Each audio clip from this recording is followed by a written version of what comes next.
Right. Hello, everyone on LinkedIn, Facebook, and YouTube. Once again, I'm a guy who talks about how to build a good brand, a better brand, and how to find out the right clients, the clients that pay you. Now, you may be from a B2B business, you've run a B2B business, it's maybe startup, maybe a small, medium enterprise. Maybe you're a wealth and investment advisor or a consultant who needs to have people who can pay well, right?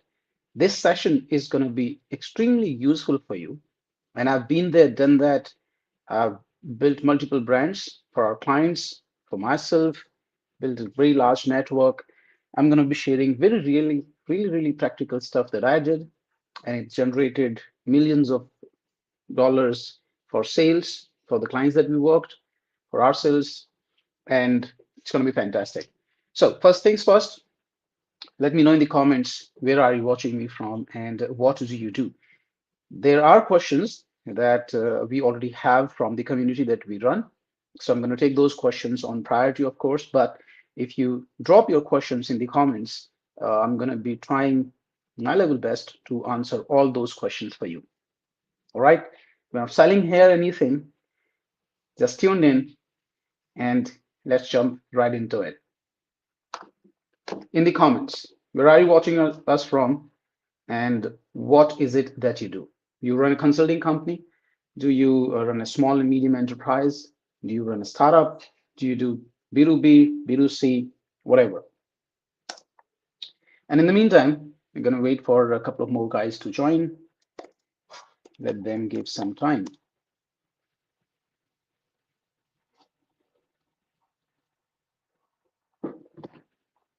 All right. Okay. So first things first, the most important part. What is a better client? I've been asking this question to everyone that have been working for whatever number of years that I've been working, and rarely I find somebody who can define their customers really precisely. So when I ask a question, generally a lot of people say, everybody is my customer, and whoever needs my products, and whoever is willing to pay, answers like that. Now that's a very lazy kind of way of answering the question. What do you need to do in order to get better clients? Where do you find them? How do you interact with them? These three questions are answered based on who you are talking to. And unless who is very clearly defined, you will not be able to answer a question where to find them, and certainly not being able to answer the question how to interact them, how to make them believe that you're the right person who's going to be working with them. So that question is fundamentally absolutely necessary for everything else that you do. Now, I've been asked this question so many times by so many people that, which social media platforms or which internet or offline marketing channels we should be using. Now, the question is ideally everything if we have deep pockets. But if we do not have deep pockets, which is generally the case in a lot of SMEs and startups, when you're running, you're building up, you're starting, and if you're consulting, having a small office, small team, we do not have unlimited funds, right?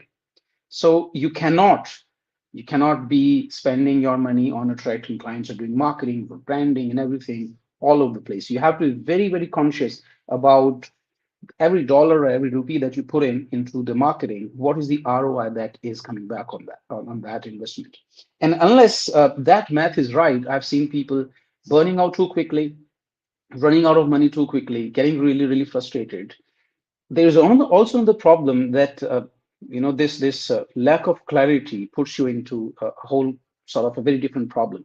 So what ends up happening that you pick up one platform, you run ads, and the messaging in the ads is something vague, something different. It attracts wrong kind of people. Now, when they enter your funnel, your sales team, or you talk to them, and of course, they have some interest, but they are not at the right stage of taking a decision or buying a product. So what happens is that you talk to them and you ask them, hey, you feel to perform, you showed some interest, what we can do, how we can help. Or you pitch your product directly, which most of the cases people do. And then you ask them, hey, no, can you buy it, or when will you be buying it? People say, you know what, we'll think about it, we'll let you know, we'll talk to our partners, we'll do a little bit more research, and then we'll come back to you. Nobody, almost nobody says no. Now, what is happening here is that you as a salesperson, or you as a business owner, is getting into a loop of endless hope. And I call that hoping against the hope. And by the way, hope is not a strategy. So you hope that we have response. So many people have come back and told us that they are going to think about it, meaning they are considering, and they're going to come back to me in a week, 2 weeks time.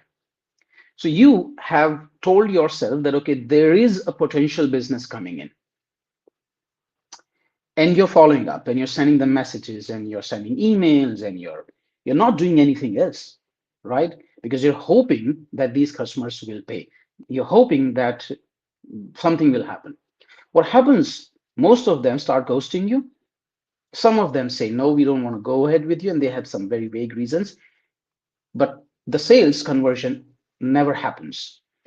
This endless loop that you've got into now, when you're asked a question, and I understand this because I've spent more than 2 decades in sales, okay, building large sales teams, running large sales companies, selling to Americans, Europeans, Indians, Middle East, everywhere. The question when I ask them founders that what is your problem, and they say, oh, you know what, my sales team is not able to convert. That's what they tell me, because that's what is happening, right? Because so many people, so many prospects are saying that we're going to buy, we're going to, think about it. Why they are not then buying it is generally the fault of the salespeople. And when you ask salespeople, what's going to happen when you're going to close your quotas, when you're going to close your sales, they tell you, my customers have told me they're going to pay next week, next month, 15 days from now, because that's precisely what is happening. So they're not lying, and you're not lying, and you're not an idiot for thinking and believing what they're saying. But that salesperson is hoping on the words or the hope from the prospects, and you're hoping on the hopes and the prospects of your customers, of your salesperson. Nothing is going to happen. So you think that that is a problem, while that is not the problem. The realistic problem was that these were not the right people to enter your funnel in the first place, because you did not define them very, very clearly. You cannot fix this problem because you don't know what the problem is. So a month goes by, 2 months goes by, 3 months go by, and you don't have any solution.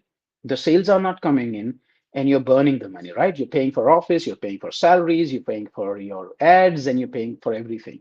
The opportunity cost that you're losing in the market is absolutely immense. Your competitor move past and you stuck in that. And that is where most of the businesses that I see run out of the fuel. They run out of cash, they run out of the runway, and they crash, right? This happens with small businesses, this happens with the SMEs, this happens with the consultants, this happens with the fairly large companies, but the large companies generally have a lot of money, so they sail through. What is the solution? How do you fix this entire thing, right? That's a very, very critical thing that you've got to be asking. Now, I have been doing this for a very, very long time, and I'm going to jump into this really quick and tell you exact step by step what exactly do you need to do. And I do have some blueprints also. If you let me know in the DMs or comments, we'll give it to you. No, no problems. We are not charging anything. It's absolutely free of cost. You can use all of that, and you can apply those principles. You can learn from them, and you can grow your business in revenue. You can simply come back and thank me later if this helps you and when this helps you. But before I move into that direction, I also want to touch upon another aspect of it. There is another problem that happens when you attract low paying clients. Okay. So let's continue that first situation that we just talked about. So what happened is that you have this funnel going on. You have a lot of prospects coming in. You have sales conversations happening, responses are happening, follow-ups are happening, and this is hope that is being built. Now, you don't want to give that up. Remember, hope is a very dangerous strategy. It's like that carrot which you have in front of your eyes, and it's like, it's going to convert tomorrow. It's going to convert tomorrow, because the prospect of abandoning this entire thing and going back to a very different thing is scary, because you've invested money, time, resources and your entire energy into this whole thing. So if I say this is not working, you have to let this go, you have to drop this entire thing, and you have to work on a very different strategy. This is very scary. It means sunken cost, dangerous situations. But the situation continues and you are just desperate now. So what is happening now? You start reducing the prices because generally you think that this is the only entry barrier that customers have, right? They're asking for discounts, or you think that if I give them slightly cheaper, they'll come back. You start reducing the price. You start promising the things that are difficult to deliver, almost impossible to deliver. But you think that if I say this, the customer is going to close, the customer is going to convert. So the delivery promise, you make it higher and higher, more difficult for you to deliver. And the money that you are charging, you start giving discounts on that. Now, this becomes a dangerous proposition, and you end up closing some cases because of this proposition. Now, what is happening with this? You're bringing the clients which are paying you less. So you have less money to spend on marketing and sales and delivery and operations and everything. You have very thin margins now. The other problem that you are now getting into is that you're bringing these customers who have very high expectations because A, you said a lot of things now, and two, the people who were very hard negotiating on the prices are generally the people who don't have a lot of money in their pocket to spend. They were also running on very thin margins, and they were also desperate because the higher agencies or the the large companies, they were not taking them in. So their desperation to get results from whatever you're promising is very high. They will not be able to give you the time. They will be anxious all the time with you that, okay, you promised, what is happening, what is happening. And your entire operations team and you personally will be so involved in serving those people. And remember, you don't have money in your pocket to do anything else. And you are not able to hire good people. So what happens is then you are now under pressure. On one hand, you're not getting sales. On the other hand, now you have this long line of customers who are after you all the time. Delivery, service, deadlines, unexpected expectations, the pressure mounts up. And this is a classical situation where I've seen many, many young talented or old talented people crashing and burning. I always say that don't get into this entire thing. Okay, this is a dangerous territory. Let us say you continue this one for 6 months, 1 year, 2 year, and tell me in the comments if you've been into this kind of situation for more than 6 months or more than 18 months. Tell me in the comments, and I'll tell you what exactly needs to be done. So what happens in this situation that you're continuing this whole thing and you're kind of stuck because you can't let these customers go, and you are not able to think of anything else and anything better. You're not able to invest in people and time and processes, and you're not able to do any other product or any other activities. And that is a classical situation, which I call the self-employment trap or whatever kind of trap, but that's where you are stuck at the moment, right? Now, these customers, even if you deliver good service to them, never they go back on social media, on the internet, and write good things about you. They don't say it because in their mind, they never got what they expected, or what in their language, they'll say what you promised. So what is happening? You're acquiring customers, you're not making money, you're giving 15 hours a day, and you're serving all those people, and they're never happy. So they're not giving you the reference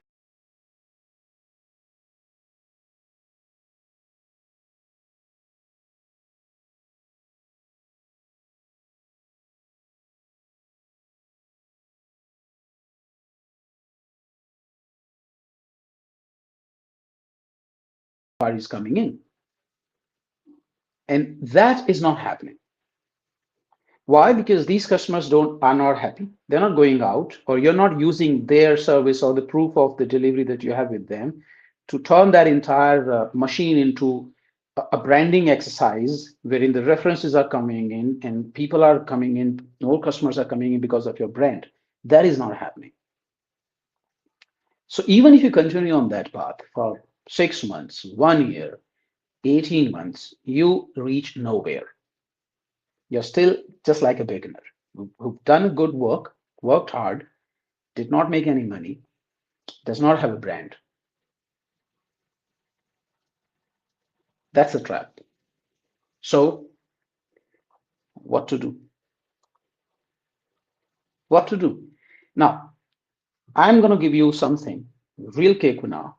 Just tell me in the comments if this is something that you faced, you've seen, and you want to get into a world wherein you have inbound inquiries coming in, or enough good quality leads or good quality inquiries coming in, wherein you are able to accept those clients at your terms. You can charge them what you want to, and you promise what you realistically can deliver within the timeline. And you also believe that once I deliver what I've said, these people are going to be happy. They're going to go out and they're going to appreciate and bring me better customers. That situation. So tell me in the comments if this is a situation that you are in and you want to get out of that and want to find out a way which is better, repeatable, and makes sense business wise for you also. Let me check the comments and then I will go into the next part of the discussion, which is what to do. Okay. Now, just for the people who have just joined us today, like now, what we are talking about today is, oops, and this is off, right? Good. So here are the comments. How to understand which client will buy and which client will not. Okay, so there are certain questions.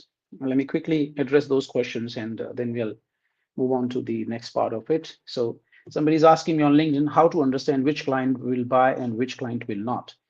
They will tell you that they're buying. Okay, if they're not giving you any logical reason for what they want to think about and why they want to think, generally it is a sign that they will not buy. Okay, but more important than that, it is you who can decide even before you talk to people, hypothetically, who are the right people that will buy.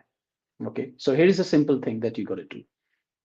And this is where the what to do part begins. Okay, the first and the most important question that you should be asking, even before you decide which platform you're going to dominate, what ads you're going to run, how much money, what is the team, and everything else. Everything else comes later. The first and the most important question comes in, and this is very, very useful in the cases of B2B businesses, whether you are a small, large company, startup, or a agency or whatever. This is very important, and it is also very important for the consultants and advisors who sell services like wealth management advisory or consulting or coaching or whatever. The first question, ideal customer profile, you have to write it down. Please take a pen and paper and start writing what I'm talking about. Okay, ideal customer's profile. If it is about individuals and you want somebody who has the money in their pocket, that is the most important thing. Do not sell to people who do not have money in their pocket. It does not matter what problem you're solving. It does not matter how good you are. They simply cannot afford it yet. All right, that's the number one principle, number one law of business. If they don't have money in the pocket, unfortunately, you should not be going after them, and not at least in the beginning.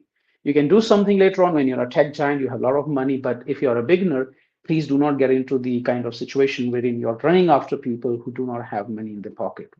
You'll not have money, you'll not be able to solve anything. So, first question, they should have money in the pocket. And when I talk about money in the pocket, you should be understanding I'm talking about the disposal income. And if a product that you're selling is something which is not a must to have thing for them, and what is a must to have thing for them depends on who they are. But if you're selling something which is not must to have, the probability of they shelling out the money, even if they have money in their pocket, is very, very low. All right. Let me explain what I'm saying. In your understanding, you can say if somebody is making 1 lakh rupees in a month, this person has a decent amount of money to spend on a product like yours.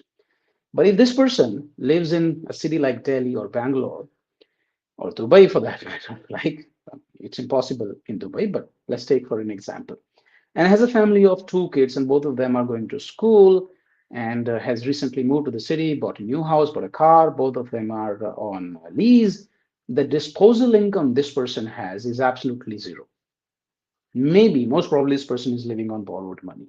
Now, you can think, oh, 12 lakh rupees package a year is a good customer for me. No, it's a terrible customer because they don't have anything. But if you're selling something which is the most important need at the moment for them, for example, something to do with their kids' education, that is the percentage of the disposal income you can take from them. That is the right kind of customer for you. You understanding what I'm saying? So that is the kind of understanding that everybody should have. On the contrary, if the same person lives in a tier two city and does not have any kids, maybe not married yet, the disposal income of the same person, even with the 1 lakh rupees monthly salary, is decent enough, right? You can sell it to them. But now the question comes in, what is the product that you're giving? I've seen young people do not spend $1,000 on a skill building program, but the same young people spend 4,000, 5,000 on having a party with their friends, going on a trip, buying, watching Netflix subscriptions, going for movies, eating out, buying a phone of 1,50,000 rupees on EMIs. Right. So you might be thinking, oh, you know what? The young people with a lot of money coming from the affluent families, they should be my customer. They should be buying my training programs. No, they cannot buy your training programs because this is not their priority. Their daddy has paid 10 lakh rupees to a good college or 20 lakh rupees to a good college, but any counselor promised them that just pay this money to us and we'll take care of the job and everything. You don't need anything. You don't need any skills. You don't need any internship or whatever. So this kid now goes into this college, money paid by the daddy, and they want to have fun and enjoy. They don't want to spend anything else on that list of the services that you're talking about. It's a kind of a very different thing that you need to understand. Enough of examples around this thing. Let's move on to businesses. So, people having money in their pocket is the most important thing. Okay, that's number one. Now, how do you find out people who have money in their pockets? And what is the simplest and easiest thing to do? There is a thumb rule. If somebody is working on a CXO position, aged around, let's say, 35, and lives and then works in MNCs, generally their package, annual package, is going to be at least 30, 40, 50, 50 lakh rupees, whatever. That is about 4 lakh, 5 lakh rupee monthly salary, right? Now that's not universally true, but generally it is true. So what if you can reach out to the CXOs of MNCs in metros? Would that be a good thing for you? Super. And I'm talking about individuals at the moment. I'll talk about the B2B businesses separately, but this is a very simple rule of, thumb rule. So what platform is there wherein you can find out people based on their designation, based on the companies that they are working with, and the locations that they are in? LinkedIn.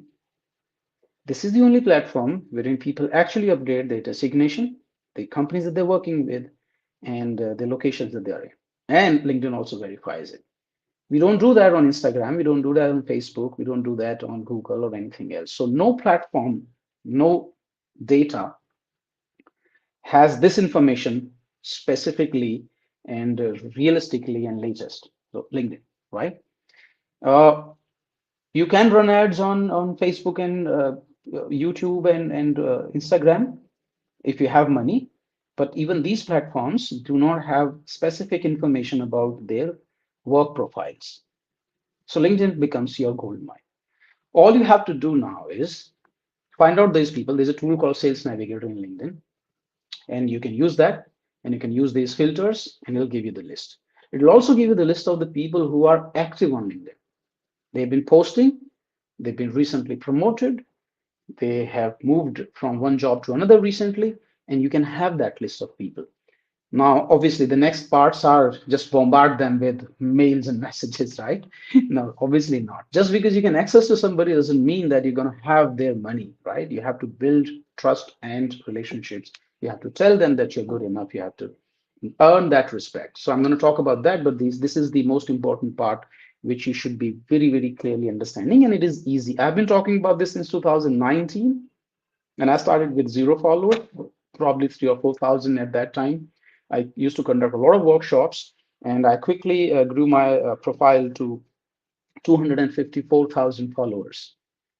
Okay, multiple brands that we build, we have solid follower base on LinkedIn and other platforms as well on the company pages I'm talking about.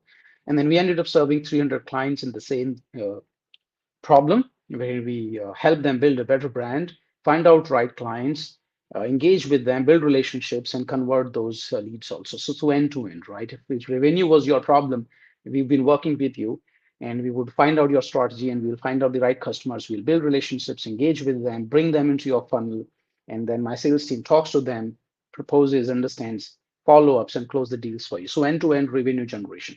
If that is something that you want to understand, you can let me know in the comments or send me a DM. One of my team members will get in touch with you. We'll have a consultation with you, which is going to be free of cost, because what exactly is your problem? What exactly are your stage that you're in, and what exactly is the solution that you need? It would need for us to understand in detail what exactly are you doing. So that's a separate thing. Now that is the first and the most important part. Now LinkedIn is free, right? And Sales Navigator, if you do not have it, is free for 1 month. Uh, and then even if you want to spend some money on it, you can do that in somewhere around 8,000 or 7,000 rupees a month. So that is one part. Now coming to the B2B businesses. Okay, now B2B businesses can also do the same thing, right? You need to find out first, not the people, but the companies that you want to work with. So let's say you have a SaaS software which helps HR professionals, or project management, or fintech, or whatever. Okay. So, and you want to target the companies who are based out of the United States, or Gulf, or somewhere else. So find out the companies. It's called Accounts in Sales Navigator. Find out these companies, go to the Sales Navigator filter, and you can search companies based on two things: revenue they're making, and the signal is available on LinkedIn, and the number of employees that they have. Generally, if a company has larger number of employees, they are making more money. It's obvious, isn't it, right? So search for those companies, it'll give you a list. Now, inside those companies, if you want to filter that, I want to first go for companies based out from Singapore, Malaysia, or maybe UAE, and then Gulf and other countries, or maybe Europe and America, you filter the geography. So size of the company in terms of the revenue and the number of employees. The second thing is the location of the company. And this is a very important question, because if your product, the sales process involves a physical demonstration, generally it is better to have a company that you can do a sales demonstration, right? The second thing, after you got the company filter right, you want to understand uh, inside those companies, who are the decision makers and who are the decision influencers. And these are two very different people. Now, decision influencers, most often than not, are the people who will actually use your product. Let me give you an example. If your product solves the problem of HR managers, you know, in hiring and recruiting and managing their teams, it gives them some tools to improve their productivity. They are the end users of the software. But will they be writing the checks? No. The checks will be written by, if it's a small company,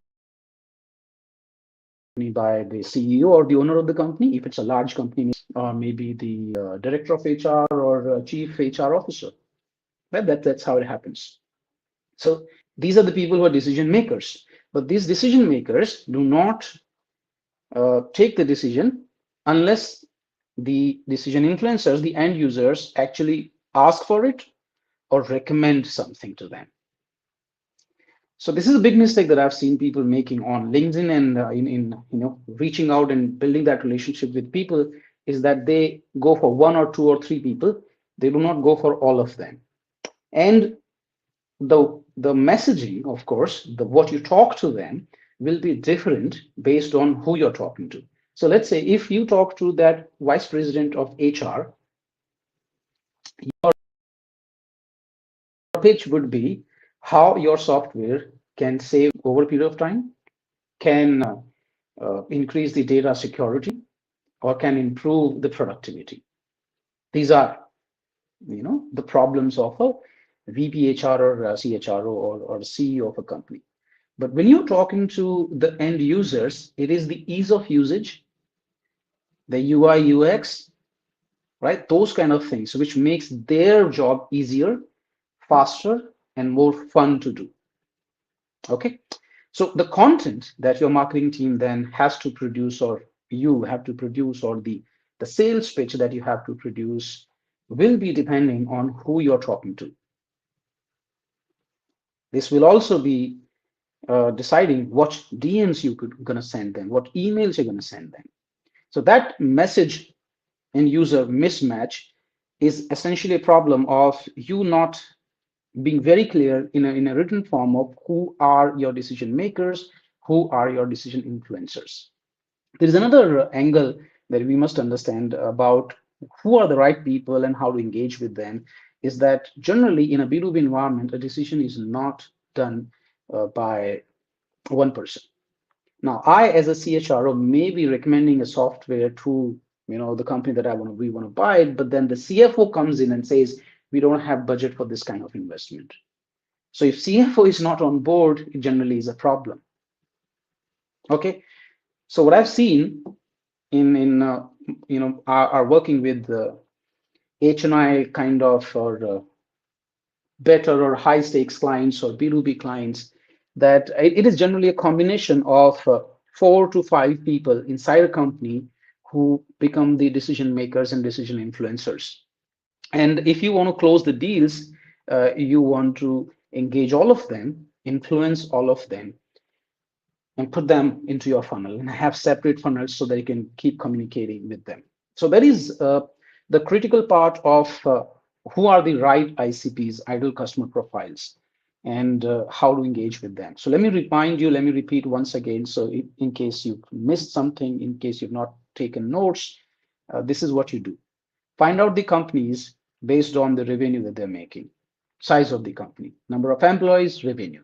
Second, the locations that they're set in, and then industries that they come from, because different companies from different industries have different problems. You have to be clear that my solution serves those industries. And if you're a wealth management advisor or you're an investment advisor, you got to be understanding that if you talk to somebody whose industry and the nature of work you understand, it's easy for you to talk to them. It's easy for you to have references also. Okay, you can't jump into a new industry all of a sudden. So that is one. And then inside that company, you got to find out the designations of the people who are your decision makers and decision influencers, exact designations and their departments. Once you understood that, now comes in how to approach them. Now, please do not think that just because you can reach out people on LinkedIn, on Facebook, on databases and everything, that it means that they'll buy. Okay, they do not buy. And I want you to understand this very clearly. A few years back, how Gartner did a research, and multiple other organizations also did research.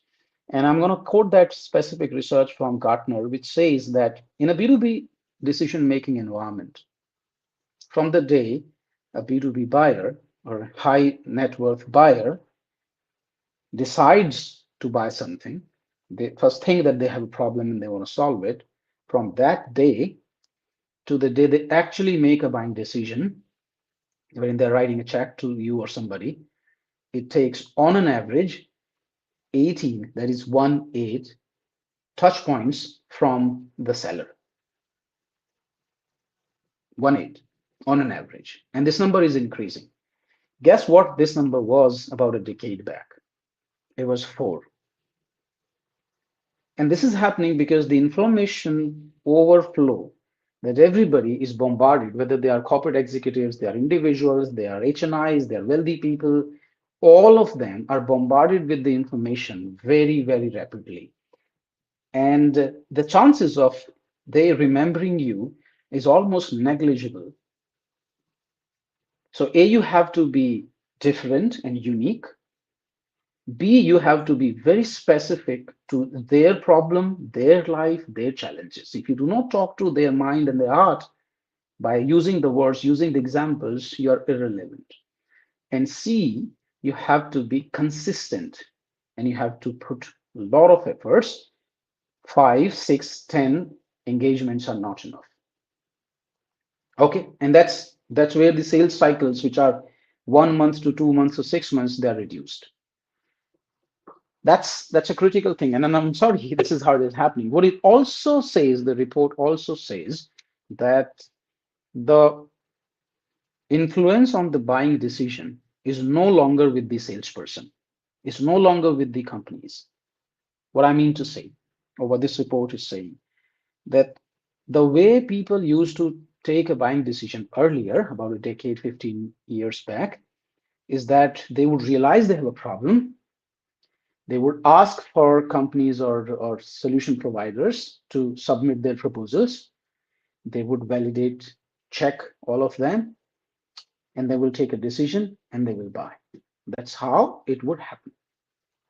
But whatever the proposal that they are reading or the company website or the references they're checking is coming from the company itself. So what the salesperson says, what is the nature of relationship and everything, what the company is talking about, the website is saying on all of those things influence the decision. No longer that is happening. What is happening is that if I'm that buyer, let's say an investor for wealth management advisors or consultants, or let's say for a B2B people, if I'm that CXO who probably is going to buy your software, what I'm going to do when I realize a problem, I go to Google, I search about my problem and the causes of the problem and the symptoms of the problem. Hell, this is a basic fundamental shift in the nature which has happened. Now, let me ask you a question, and you want to answer this, you should be answering it. If you have a problem, a physical problem as an individual, let's say, you have a stomach ache or heartache or headache or whatever, constipation, etc. Uh, do you pick up the call and talk to your doctor immediately? Or you first try to ask Google, and not even Google now, maybe Gemini or GPT, I'm facing these symptoms, so what might be the causes? Answer me in the comments. Tell me. Before you go to a doctor, do you consult Google, ChatGPT, or Gemini? We do, right? That is what people are doing. So this is the same thing that is happening in a B2B buying or any buying for that matter. All HNIs, everybody first wants to gather some basic knowledge about the symptoms that they have, the problem that they have, the causes of the problem that they have. Why? Because that information that they're gathering allows them, this allows them to ask intelligent and better and relevant questions to the service provider. That can be a consultant, that can be a doctor, that can be a salesperson, that can be anybody. Now, that's a fundamental shift that has happened. Nobody wants to be sold. Everybody wants to buy. And when people want to buy, they want to take decision based on their knowledge, their understanding. And that is why they want information, they want knowledge, which should be coming from third party, unbiased, non-sales people. Okay, now that is first step. Even after the buyer first now have done Google, understood, approached you, got in touch with you, asked for a proposal, you gave a pitch, you send a proposal, they say, I'm going to think about it. I'm going to let you know. I'm going to consult some people or I'll think of it and whatever, whatever.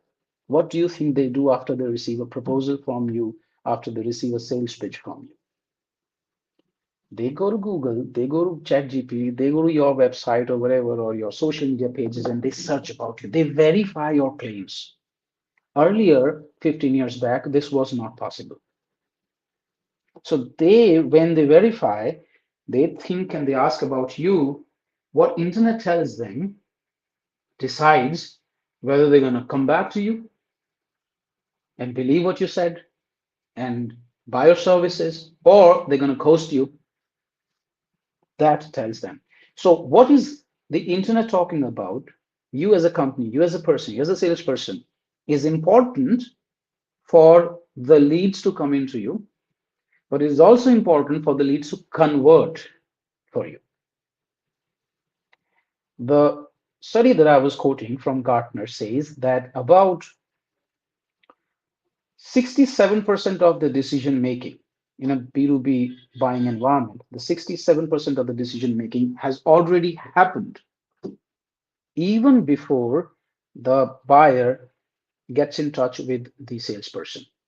So you may be hiring a lot of salespeople and you're calling all of those guys even before your salesperson talks to that buyer. One third of the decision, three-fourths of the decision, 30, maybe 70% approximately, has already been made based on what the internet says, what the relationship. So I have a favorite saying in this whole thing, and it has worked for me, it has worked for the clients that we work with.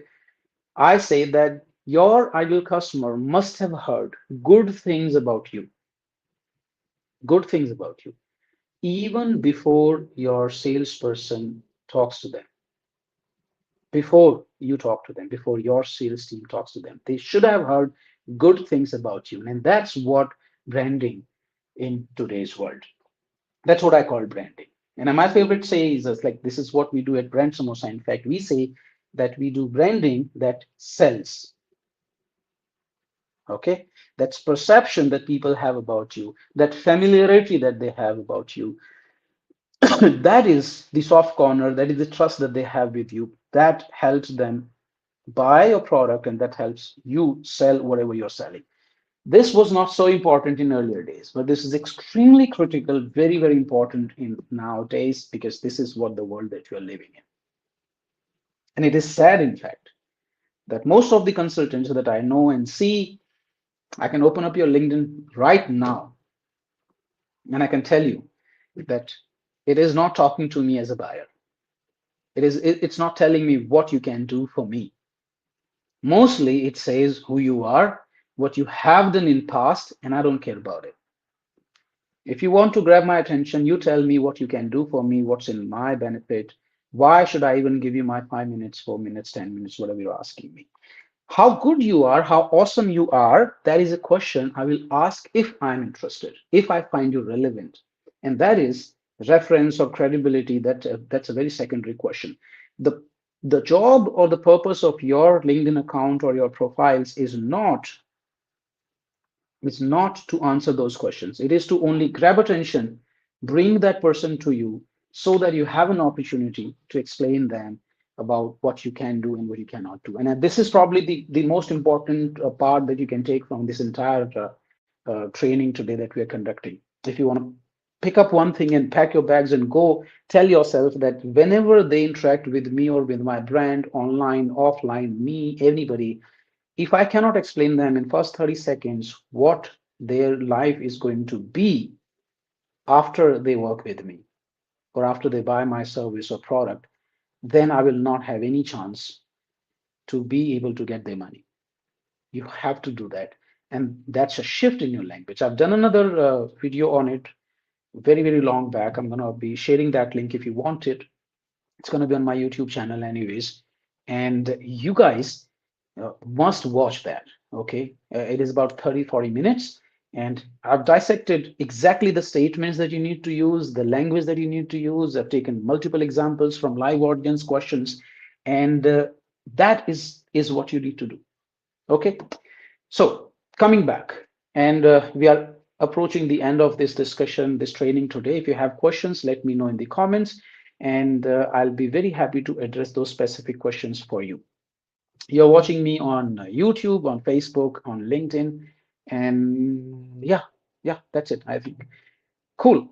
So summary of what we've just talked about. First and the most important part, define what is a right customer for you. And a right customer or a right client for you is going to be the one who has money in the pocket, most important. And the money that they can spend, that they are willing to spend, okay, that's a very critical part. If they don't have the money in their pocket, and if they cannot spend that money, then there is no way for you to have that money, no matter what your product is, no matter how good you are. All right, that's the most important part. Now, the second question is where to find that person. Now, LinkedIn, in most of the cases, if you're going for HNI clients, you're a consultant, you're an advisor, you want to have HNI clients, to people who have their money. I think LinkedIn is the best thing for you. LinkedIn is gold mine for you, and it's free at the moment. If you are a B2B company and you want to sell something to B2B as a service or product or anything, LinkedIn is a gold mine for you. Okay, so that platform. Now, to do what on that platform? First and the most important, you find out the right people that you want to impress. Do not go for everybody. Do not waste your time and energies. Do not start creating content. Don't do anything. Find out the right people that you want to engage with. And how do you do that? Use a sales tool called Sales Navigator. First month is free. After that, it's 8,000 rupees, and it's absolutely worth every penny. Then you find out the people based on the company's size of the company, the revenue, and the number of employees that they are generating, and then industries these companies are from. And inside those companies, when you think that, okay, it's a large company, they're paying their well, they have 10,000, they are based out of India, they are based out of Mumbai, or maybe Dubai or whatever, D2C or whatever you want to get in touch with, you know that a CXO, vice president above in that company, you are going after. And you can do a little GPT or Google research that, okay, this kind of company, what is the average salary package of their vice presidents, right? It's easy.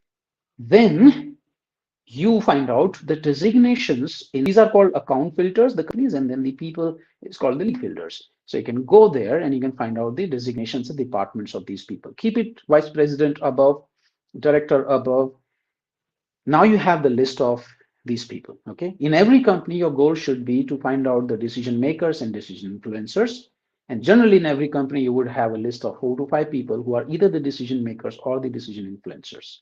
Now, based on the use case that they have in their life, the problem that they have in their life, their day-to-day jobs, your communication strategy will be built. So, what exactly to tell them? What to tell them in their direct messages? What to tell them in the emails? What to tell them on a phone call? It depends on what is the job, what is the problem, what is the goal that they have. And you can ask them, or you can do a hypothetical research. You can write it down for yourself.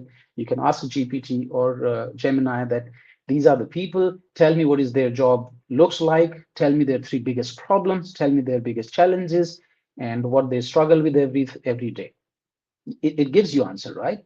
Now, what your job is very simple is to write messages to talk about those issues and tell them how you can help them. That's a very different. So content marketing, content strategy is a very different discussion. If you want that, I can have another separate discussion on it. It's going to be, very detailed. Well, I think I should do that. Hmm. Yeah, I think I should do that. All right, I will do that. What content, how to write, how to engage. I'm going to do a separate session on that. Now, you know who are the people. After that, it's only you talking to them. How do you do that? First step, do not send them personal messages. LinkedIn has a limit. It will block you. These guys do not respond to unsolicited. It's very different. You have to understand that if you're going for somebody who is higher up in a corporate hierarchy, somebody who's coveted, wanted by everybody, these people do not respond to everybody. Okay. And you have to build that relationship. First and the easiest part. Find out the comments that they made or the post that they're sharing. Like and comment, like and comment, like and comment. Do that every day for 1 hour, 2 hour. This is the most important thing that you can do. This is you promoting, this is you building relationships. And every CEO of every business, every sales head of a business, every marketing head of a business, this should be your 50% job at least. Like absolutely, absolutely. do this first thing in the day. There's nothing else more important than you, than this to you. I don't know what everything else you do, but this is the most important because this is where you're building the relationships. You're putting yourself in front of the people who you want to attract. Okay. So you're not responding passively to anybody and everybody who's coming to you, the desperate customers. You're going after the ones that you want to go after. And this is where your focus should be. At least 50% of time and energy should be into that. Once you do that, we comment and like and share, start sending them DMs, start sending them connection messages. They can be a sequence. I have a full template for specific target audience for specific solutions that you have. We can share that with you, no problems. All right. So that is, I think, more or less what I wanted to talk about today. Our objective was how to attract better paying clients and how to build a better brand in front of them. So we've understood what a better client or a high paid client is. Why is it important for you to focus on these people rather than responding and being in a loop, which is dangerous for your business? As I explained in the beginning of this video, you can, you know, reverse it, go to the beginning and listen to the first 10-15 minutes. We've had a discussion detailed on that one. So that's what you're going to do to find out these people, engage with them, build relationships with them. And if you do that consistently in a right way, the people that you want to have would have heard your name in a right way even before they become your customer. But that is called branding. That would take content, and that would take content distribution. Okay. So how to create that content, written form, maybe videos, live session, the way I'm doing, or written articles or blogs, and there's something called lead magnet, how to actually make them give their numbers, their emails to you, how to create those lead magnets, how to nurture them, which is, remember I said 18 touch points, because you will talk to somebody, they're not going to open up their wallets from the first day. They're going to take some time. So how to stay engaged with them, how to keep retargeting them using ads, content, LinkedIn, a lot of automation, in fact. I'm going to have a separate session on that.